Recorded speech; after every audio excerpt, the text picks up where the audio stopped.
Hello दोस्तों। तो आज से मैं एक नई क्वेश्चन सीरीज शुरू कर रहा हूँ।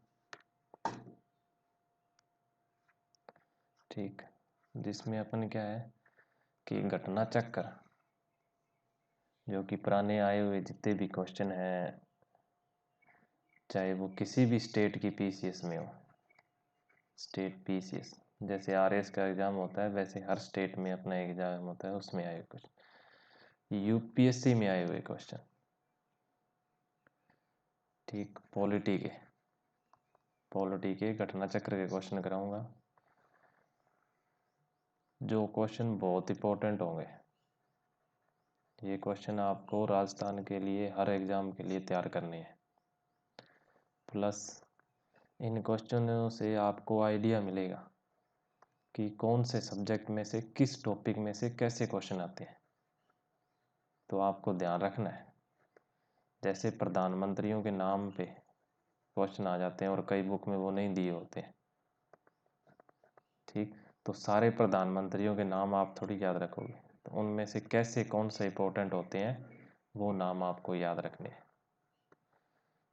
ठीक है। तो अपन हर रोज़ मैं लगभग 1 घंटा या 40-45 मिनट के आसपास आपको डेली क्वेश्चन कराऊंगा, ठीक, जिसमें 100 क्वेश्चन अपन लगभग डेली करेंगे और 15-20 दिन के अंदर ये कंप्लीट हो जाएगा, ठीक है। तो ये क्वेश्चन आप ज़रूर देखिएगा। पीडीएफ जो एंड का लास्ट का वीडियो होगा उसके डिस्क्रिप्शन में ये पीडीएफ इसकी डाल दी जाएगी। एक बार ही आपको वीडियो देखनी है, उसके बाद आप पीडीएफ पे ज़्यादा ध्यान दीजिएगा, पीडीएफ में से पढ़ते रहिएगा ताकि बार बार आपका समय खराब नहीं होगा, ठीक।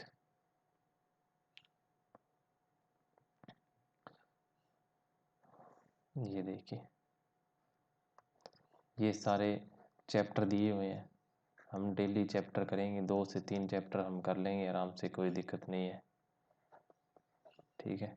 ये सारे चैप्टर हमें करने हैं और ये सारे चैप्टर कई बार कई बुक्स में 1-2 चैप्टर दिए नहीं होते हैं, ठीक। तो आपको ध्यान रखना है कि आपको कौन कौन से चैप्टर करने हैं पूरे,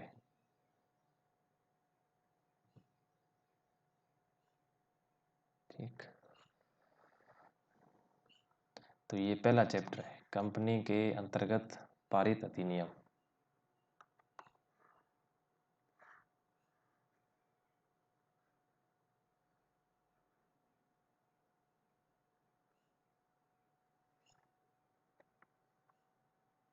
ठीक।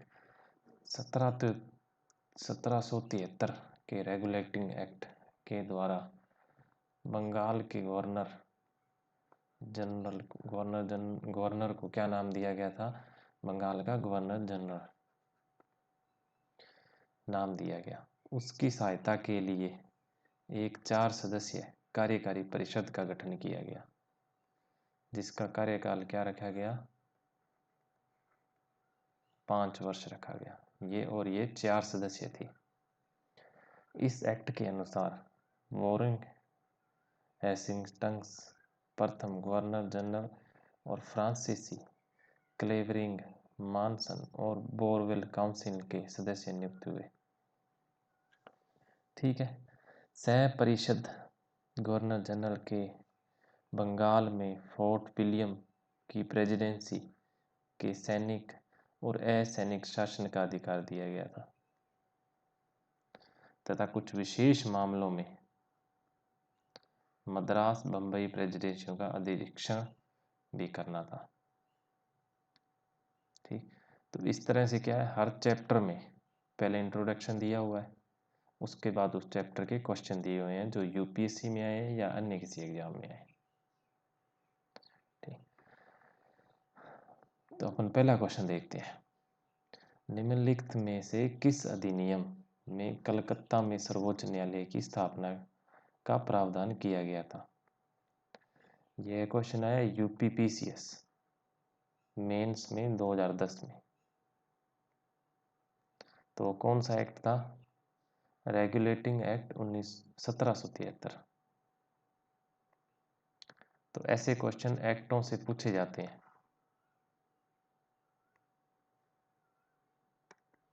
ठीक है, तो ये आपको ध्यान में रखने पड़ेंगे।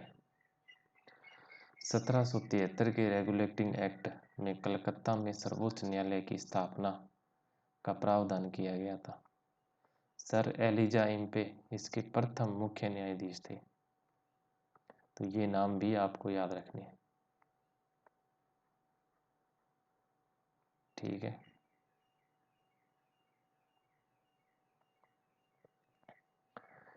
तो ये नाम एनसीईआरटी में दिए होंगे। आपको ये नाम किसी बुक में नहीं मिलेगा, इसलिए फिर आपको ये दिक्कत आती है कि आप बुक्स पढ़ते हैं उनमें से क्वेश्चन नहीं आता है। तो ये चीज़ें आपको ध्यान रखनी है। ये साथ में आपके ये क्वेश्चन करते जाओगे तो आपसे ये चीज़ें कवर होती जाएंगी धीरे धीरे। ठीक, तो आप इस पे गौर कीजिएगा। किस अधिनियम में कलकत्ता में सर्वोच्च न्यायालय की स्थापना की गई थी? Regulating act 1773।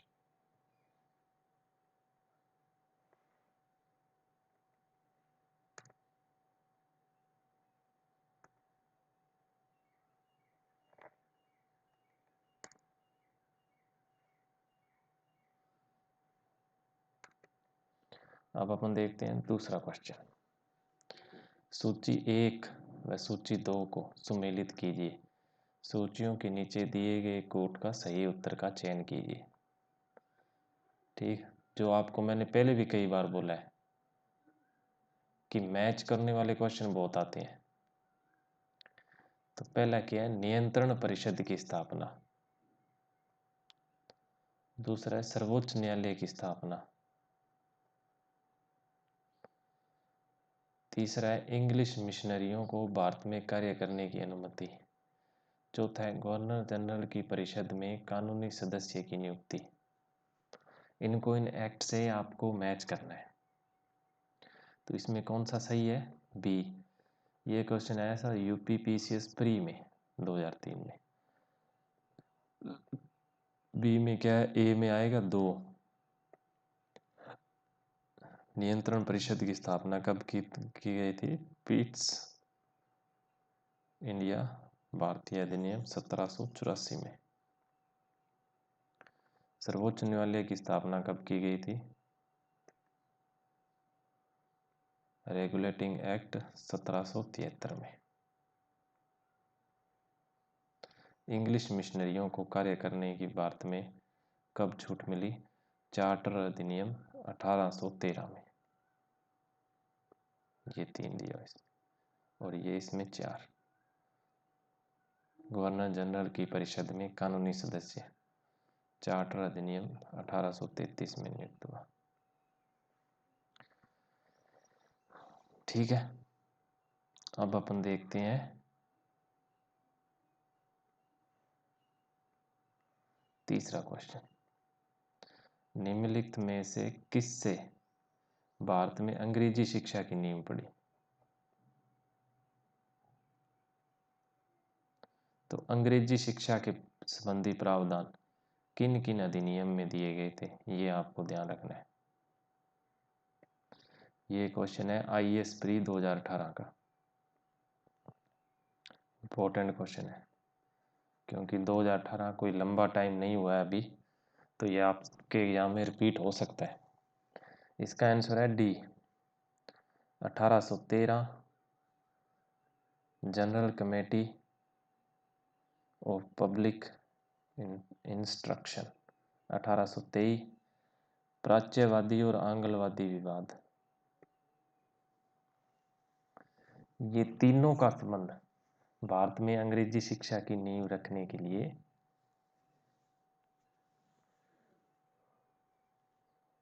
अब इसकी डिटेल भी दी हुई है। ईस्ट इंडिया कंपनी ने ओरिएंटल शिक्षा की प्रचलित प्रणाली को हतोत्साहित किया व पश्चिमी शिक्षा और अंग्रेजी भाषा को बढ़ावा दिया। 1813 के चार्टर अधिनियम में भारत में शिक्षा के प्रसार के लिए प्रतिवर्ष 1 लाख रुपए खर्च करने का प्रावधान किया गया।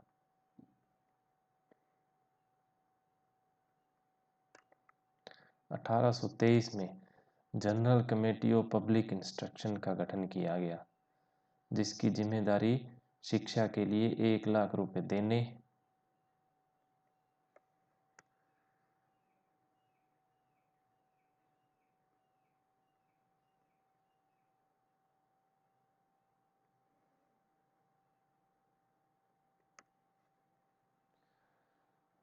देने की थी। समिति में 10 यूरोपीय सदस्य थे, जिसके अध्यक्ष लॉर्ड मैकाले थे।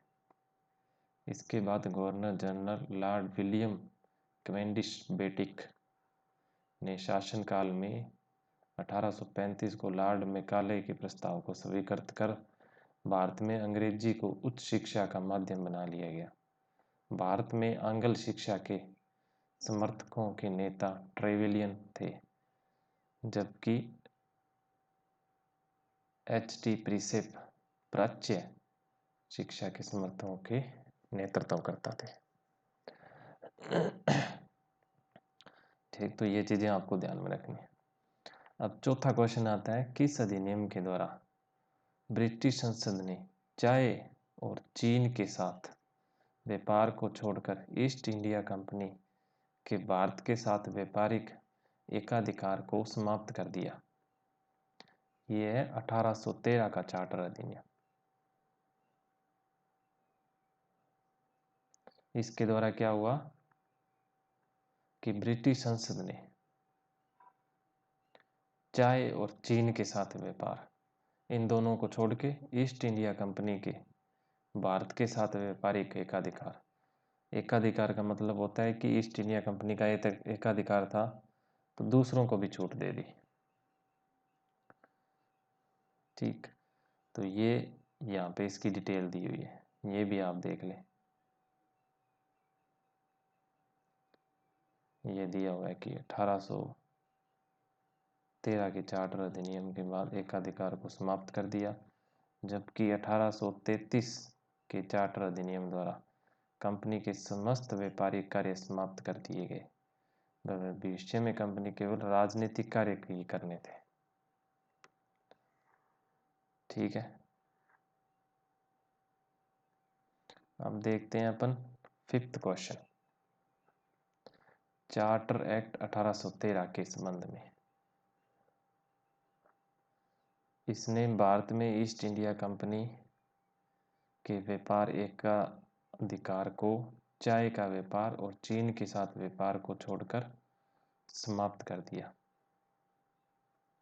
ये 2017 में आया है, ये 2019 में आया है।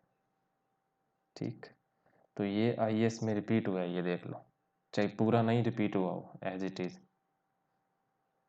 ठीक है, पर रिपीट हुआ है किसी न किसी फॉर्म में। इसने कंपनी द्वारा एकाधिकार में लिए गए भारतीय राज्य क्षेत्रों पर ब्रिटिश राज क्राउन की सहप्रभुता को सुदृढ़ कर दिया। भारत का राजस्व अब ब्रिटिश संसद के नियंत्रण में आ गया था। इन कथनों में से कौन सा कथन सही है? ये इस क्वेश्चन में पूछा गया है। ये आईएएस प्री 2019 में क्वेश्चन आया था। ठीक, तो आरएस के लिए आप मान के चलिए कि 2021 वाला जो पेपर होगा उसमें आईएएस के प्री के क्वेश्चन आएंगे। ठीक है, तो आईएएस के क्वेश्चन तो आपको 101% एज इट इज याद रहनी चाहिए। तो इसमें कौन सा सही है? ऑप्शन 1 और 2। ठीक, ये सही है, ये गलत है। ठीक है,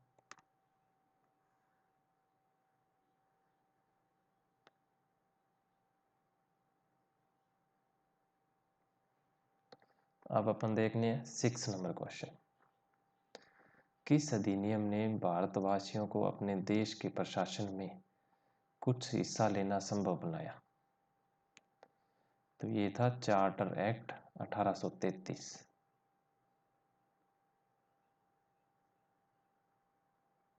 इसकी धारा थी 87।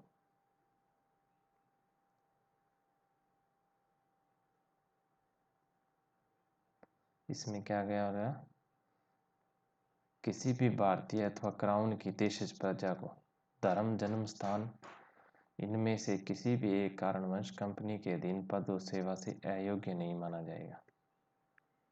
ठीक, तो ये चीज़ आपको ध्यान में रखनी है। ये यूपी पीसीएस प्री 2012 का क्वेश्चन है।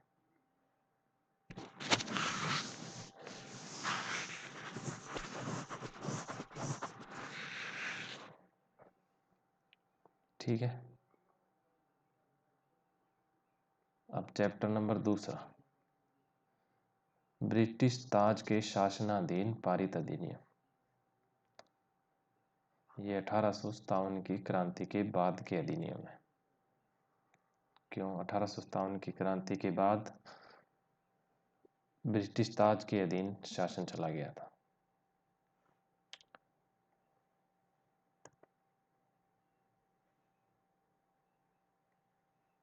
ठीक है, तो अपन ज़्यादा नहीं करेंगे ताकि आप इनका ढंग से रिवीजन कर सको।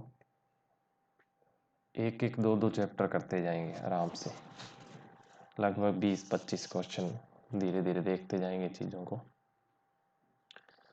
अब देखते हैं निम्नलिखित में से किस अधिनियम के अंतर्गत भारतीय विधान परिषद को बजट पर बहस करने की शक्ति प्राप्त हुई।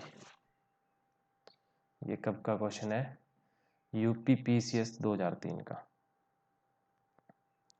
तो इसको आप सोचो कि किस अधिनियम के तहत हुई होगी।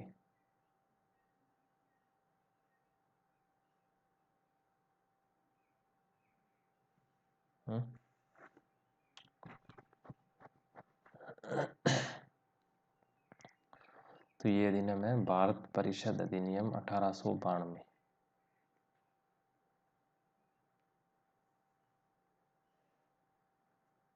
ठीक है, इसका उत्तर क्या है? बी। तो ये आपको ध्यान रखना है। अब दूसरा क्वेश्चन देखते हैं आपने। हर क्वेश्चन की यहाँ पे थोड़ा बहुत डिस्क्रिप्शन दिया हुआ है। ठीक है, ब्रिटिश भारत में सांप्रदायिक प्रतिनिधित्व की व्यवस्था निम्नलिखित में से किस अधिनियम द्वारा की गई थी? ये भी इम्पोर्टेंट है क्योंकि लेटेस्ट आया हुआ क्वेश्चन है। लेटेस्ट चाहे क्वेश्चन यूपी पीसीएस में आया हो, किसी भी स्टेट पीसीएस में आया हो, या आईएएस में आया हो। आईएएस वाले क्वेश्चन जो लेटेस्ट में आए हैं पिछले 3 या 4 सालों के अंदर, ठीक, 2017 से लेके आगे तक के, कोविड के चलते शायद 1-2 बार एग्जाम भी नहीं हुए, पर फिर भी 2016-17 से मान के चलो आप, और 2020-21 तक आईएएस के जितने भी एग्जाम हुए प्री, उसके आपको पेपर लगाने हैं चाहे कुछ हो जाए, उसके क्वेश्चन आपको देखने के मिलेंगे। एक एक दो दो हर, मतलब हर सब्जेक्ट में से एक एक दो दो तीन तीन। ठीक, तो अब ये देखते हैं कि ब्रिटिश भारत में सांप्रदायिक प्रतिनिधित्व की व्यवस्था निम्नलिखित में से किस अधिनियम द्वारा की गई थी? तो ये अधिनियम था मार्ले मिंटो सुधार 1909। ठीक है, आरएस के अंदर 1909 और 1919 ये अधिनियम सिलेबस में डायरेक्ट लिखे हुए हैं। तो इनको तो आपको जिस बुक में पूरी डिटेल दी हो इन अधिनियम की, वो पूरा का पूरा रट लेना है।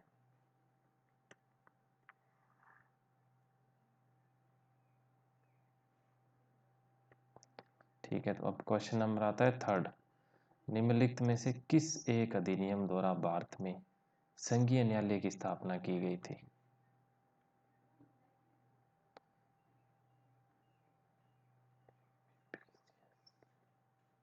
- 2016।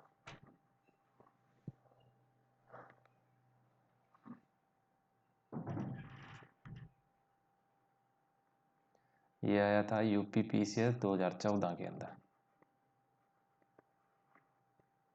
ठीक है, तो इसमें क्या है कि इन ऑप्शन में से इनका कोई आंसर नहीं है। ये देखिए, इसकी डिटेलिंग यहाँ पे दी गई है। भारत में संघीय न्यायालय की स्थापना 1937 में की जाती है, जो भारत शासन अधिनियम 1935 के अंतर्गत की गई थी। तो प्रथम मुख्य न्यायाधीश सर मॉरिस गवेयर थे। ठीक, तो इसमें 1935 आएगा, बाल शासन अधिनियम 1935। तो इसका ऑप्शन कौन सा सही होगा? डी। भाई इनमें से कोई सही नहीं है।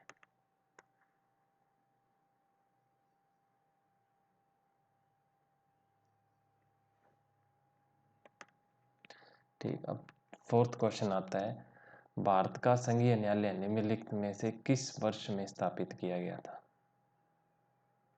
तो मैंने आपको अभी अभी बताया था कि भारत शासन अधिनियम 1935 में ये घोषणा की गई थी कि संघीय न्यायालय बनेगा, और 1937 के अंदर संघीय न्यायालय बनता है।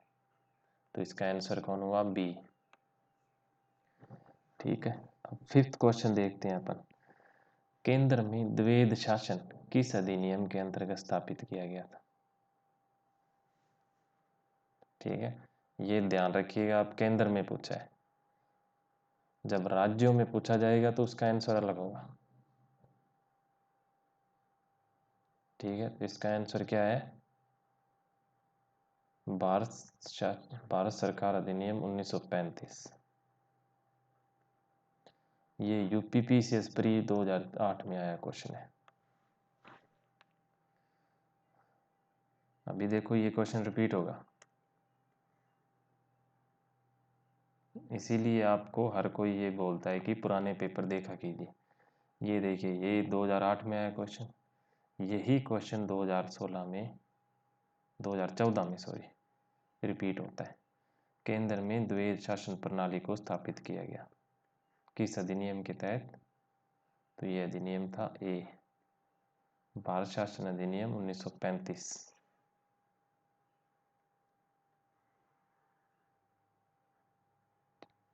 ठीक है, तो अब 7वें नंबर का क्वेश्चन देखिए। 1919 के भारत शासन अधिनियम की निम्नलिखित में से कौन सी प्रमुख विशेषताएं हैं? ठीक, प्रांतों की कार्यकारिणी सरकार में द्वैध शासन की व्यवस्था। मैंने आपको पहले हिंट भी दिया था कि प्रांतों का या राज्यों का पूछा जाएगा तब आंसर अलग होगा, और केंद्र में द्वैध शासन प्रणाली का पूछा जाएगा तब आंसर अलग होगा। ठीक, मुसलमानों के लिए पृथक सांप्रदायिक निर्वाचन मंडलों की व्यवस्था, वो आंसर यहाँ दिया गया था कि सांप्रदायिक निर्वाचन पद्धति कब स्थापित की गई थी? केंद्र द्वारा प्रांतों को विधायिनी शक्तियों का हस्तांतरण, ये आईएएस प्री 2012 का क्वेश्चन है। ठीक है, तो इसका आंसर है पहला और तीसरा सही कथन है इसके बारे में, समझे? वो हिंट मैंने आपको ऊपर दे दिया था। ठीक है,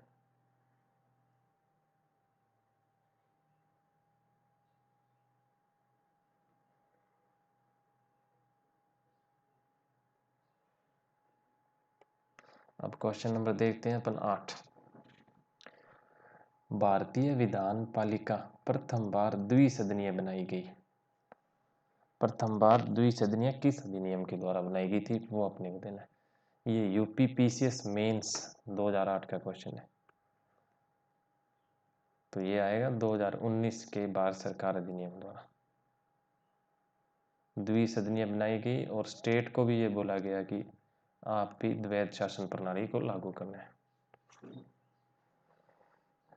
अब 9th नंबर क्वेश्चन, केंद्र में कौन सा एक्ट द्विसदनीय विधायिका लाया? ये 2008 में आया, यही सेम क्वेश्चन। अब देखिए 2019 है इसका आंसर, सॉरी 1919 एक्ट है इसका आंसर। एमपीपीसीएस प्री 2013 में आ गया, तो आरएस में कौन सा आ नहीं सकता? समझ रहे हैं बात?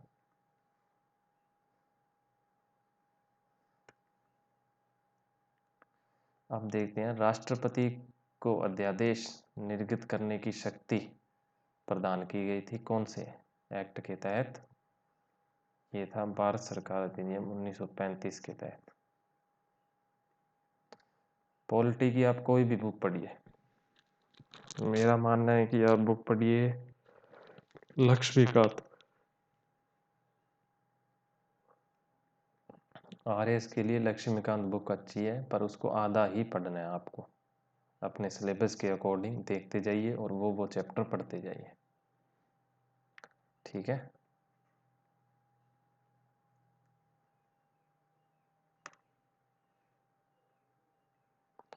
अब क्वेश्चन चेक करते हैं अपन 11वें नंबर क्वेश्चन पे।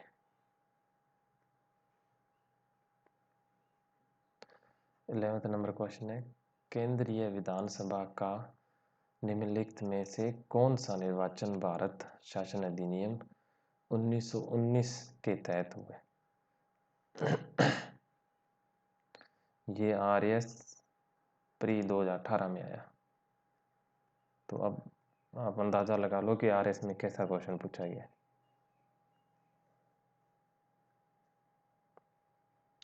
इसमें आंसर है ए और सी, 1926 और 1945।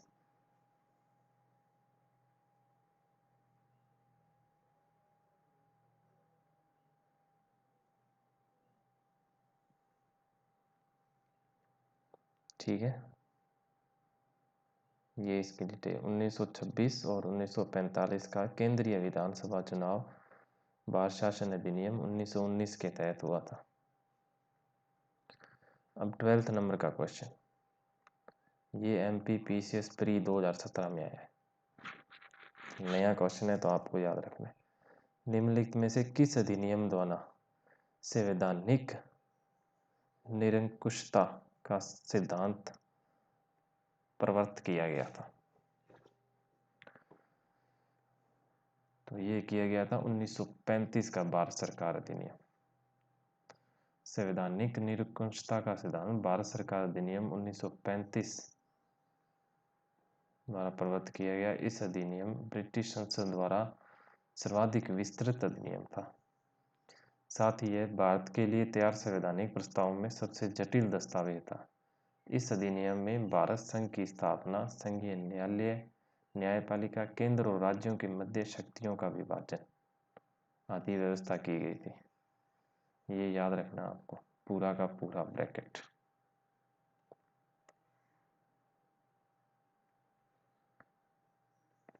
ठीक, अब 13 नंबर का क्वेश्चन आता है, भारत के संविधान में केंद्र और राज्यों के बीच किया गया शक्तियों का विभाजन इनमें से किसमें उल्लेखित योजना पर आधारित है? तो मैंने आपको ये ब्रैकेट याद रखने को बोला था अभी अभी। ये IAS प्री 2012 का क्वेश्चन है, इसको तो रट लीजिएगा, चाहे अपने नोट्स जो भी कोचिंग में पढ़े हों उनमें आप इसको ऐड कर लेना। और 101% मैं 100% गारंटी के साथ कह रहा हूँ, चाहे किसी भी कोचिंग में आपने ये नोट्स पढ़े हो, इसमें ये नहीं दिया होगा, आपको ये चीज़ नहीं करवाई होगी। तो इतना ज़रूरी है घटना चक्कर। भारत सरकार अधिनियम 1935।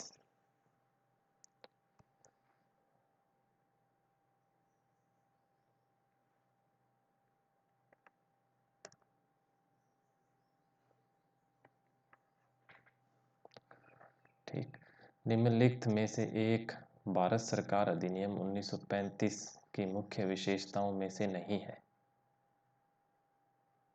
क्या नहीं थी? इस अधिनियम में अखिल भारतीय महासंघ का प्रावधान था, तो ये था इसमें। अवशिष्ट विषय प्रांतीय विधायकों को आवंटित किए गए थे, तो ये चीज़ इसमें नहीं थी, तो इसका आंसर क्या होगा? बी। यह प्रांतीय स्वायत्ता के सूत्रपात का संकेत था, तो था ये। इसने प्रांतीय स्तर पर द्वैध शासन प्रणाली को समाप्त कर केंद्र में लागू किया, ये चीज़ भी इसमें थी। तो इसमें पूछा है नहीं क्या था, क्या नहीं था, ये पूछा है इसमें, तो इसका आंसर बी है। ये RS प्री 2016 में आया था, तो आप देख लीजिए, इजी क्वेश्चन नहीं आते हैं। 1909, 1919 और 1935, इनको तो आप इतने ज़बरदस्त तरीके से रट लो। बेसिकली क्या है, 1857 के बाद के जितने भी एक्ट है ना, वो तो ढंग से रट लो, जहाँ से आपको नोट्स बनाने पड़े, चाहे 20 बुक से बनाने पड़े, बनाओ, एक भी लाइन नहीं छोड़नी है उनकी। अब 15 नंबर का क्वेश्चन, एक संघीय व्यवस्था और केंद्र में द्वैध शासन भारत में लागू किया गया। किस में लागू किया गया? 1935। तो 1935 से आप देख लो कितने क्वेश्चन है। ये यूपीपीसीएस मेंस 2013 का क्वेश्चन। अगला क्वेश्चन देखते हैं अपन, अखिल भारतीय महासंघ स्थापित करने का प्रावधान शामिल था। तो इतने क्वेश्चन किए हैं, अभी तो ये याद हो गया होगा, भारत सरकार अधिनियम 1935 में था, या अभी भी याद नहीं हुआ?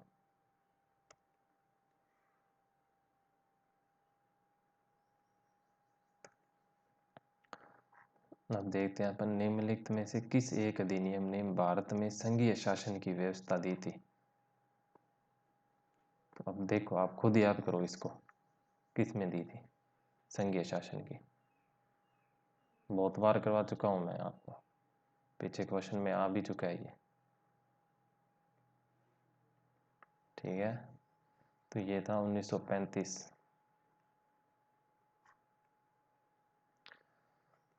अब बात आती है 1935 के अधिनियम द्वारा स्थापित संघ में अवशेष शक्तियां किसको दी गई थी?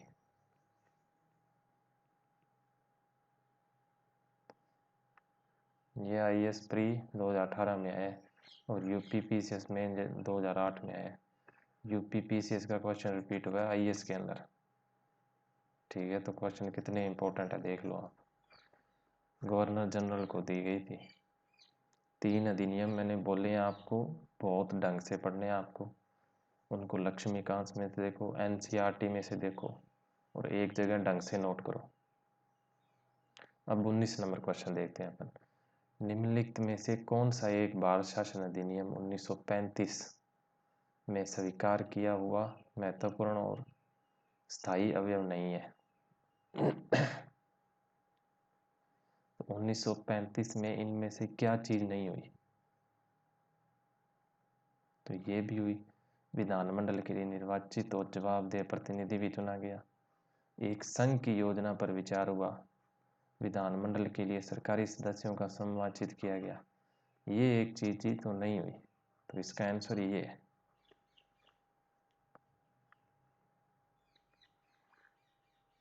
अब आता है क्वेश्चन नंबर 20। 1935 का गवर्नमेंट ऑफ इंडिया एक्ट क्यों महत्वपूर्ण है? क्यों महत्वपूर्ण है? ये भारतीय संविधान का प्रमुख स्रोत है। क्यों? क्योंकि लगभग 70-80% भारतीय संविधान में जितने भी एक्ट लिए गए हैं वो 1935 के अधिनियम से ही लिए गए हैं। ठीक, ये इसकी डिटेल भी दी हुई है यहाँ पे, भाई क्या क्या लिया गया है। भारत का संविधान, वर्तमान संवैधानिक ढांचा बहुत कुछ 1935 के अधिनियम पर आधारित है। 1935 के मुख्य उपबंध इस प्रकार है, संघात्मक सरकार की स्थापना, केंद्र में द्वैध शासन की स्थापना, प्रांतों में द्वैध शासन की स्थापना पर स्वायत्त शासन की स्थापना, द्विसदनीय केंद्रीय विधानमंडल, प्रांतीय शासन व्यवस्था, प्रांतीय विधानमंडल, केंद्र व प्रांतों में शक्तियों का विभाजन, फेडरल न्यायालय की स्थापना। तो ये 8-9 आपको 8 के 8 याद रखने हैं किसी भी कीमत पर, बहुत इंपॉर्टेंट है। लगभग आप मान के चलिए कि आप आरएस में थोड़ा घुमा के पूछ सकता है, ठीक। बाकी एग्जाम में से अगर पूछेगा तो इन सिर्फ 8 नाम रट के रखना, उतने से आपका काम हो जाएगा।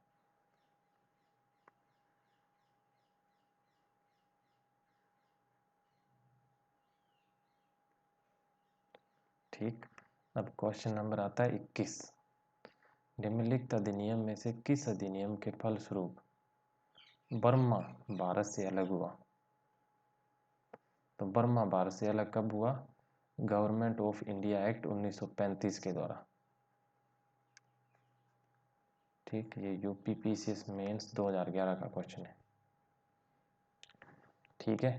तो इन एक्ट से कैसे क्वेश्चन बन सकते हैं वो मैं आपको बता दी। ऐसे ही क्वेश्चन आपको आपके एग्ज़ाम में देखने को मिलेंगे।